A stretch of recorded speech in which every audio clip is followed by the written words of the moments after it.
আমেরিকার সাথে বাণিজ্য চুক্তি নিয়ে তুমুল শঙ্কা দেখা দিয়েছে মালয়েশিয়ায়।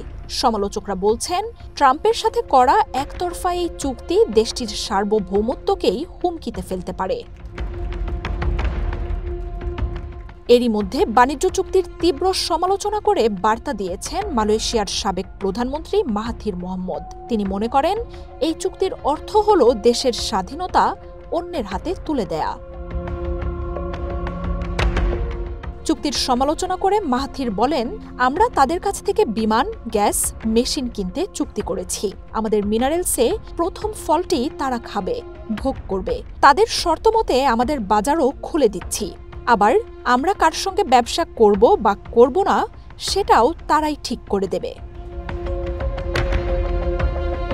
তবে ট্রাম্পের সাথে করা চুক্তির পক্ষে সাফাই দিচ্ছে আনোয়ার ইব্রাহিমের সরকার। দেশটির investment, trade and industry minister Zafrul Aziz বলছেন, মালয়েশিয়ার জন্য এই চুক্তি সর্বোচ্চ ফল বয়ে আনবে। গত সপ্তাহে ট্রাম্পের কুয়ালালামপুর সফরে আমেরিকা মালয়েশিয়া বাণিজ্য চুক্তি স্বাক্ষরিত হয়, যেখানে আমেরিকা থেকে আমদানি করা পণ্যে শুল্ক কমানোর শর্ত দেয়া হয়েছে। তবে কুয়ালালামপুরে 19% শুল্কই বজায় রাখবে ওয়াশিংটন। আনোয়ার ইব্রাহিমের সরকার বলছে, এর মাধ্যমে আমেরিকার সাথে বাণিজ্য প্রসারিত হবে, দেশটিতে বিনিয়োগও বাড়বে। তবে হোয়াইট হাউসের পক্ষ থেকে চুক্তির বিস্তারিত প্রকাশের পর এই নিয়ে তোলপাড় শুরু হয়, যেখানে বলা হয়েছে, তৃতীয় কোনো দেশে অর্থনৈতিক বিধিনিষেধ বা নিষেধাজ্ঞা দেওয়ার ক্ষেত্রে আমেরিকার সাথে যুক্ত থাকতে হবে কুয়ালালামপুরকে। ওয়াশিংটন যদি রাশিয়া বা চায়নার পণ্যে আমদানি বন্ধ করতে চায়, তাহলে মালয়েশিয়াকেও সেই একই পদক্ষেপ নিতে হবে কিনা তা নিয়ে প্রশ্ন তুলছেন বিশ্লেষকরা। বলা হচ্ছে, আমেরিকার স্বার্থে বিঘ্ন ঘটাতে পারে এমন কোনো নীতি গ্রহণের আগেও পরামর্শ নিতে হবে কুয়ালালামপুরকে।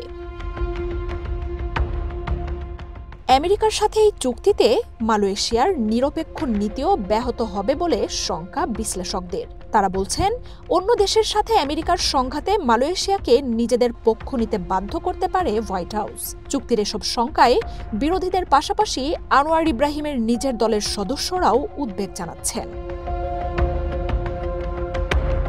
এমন পরিস্থিতিতে মালয়েশিয়ার সরকার জানিয়েছে, যে কোনো সময় তারা এককভাবে বাণিজ্য চুক্তিটি বাতিল করতে পারবে। আগামী সপ্তাহে চুক্তিটি বিশ্লেষণে বিশেষ এক পার্লামেন্টারি কমিটির বৈঠকে বসার কথা রয়েছে। মার্জিয়া উপমা, ওয়ান ইন্টারন্যাশনাল ডেস্ক।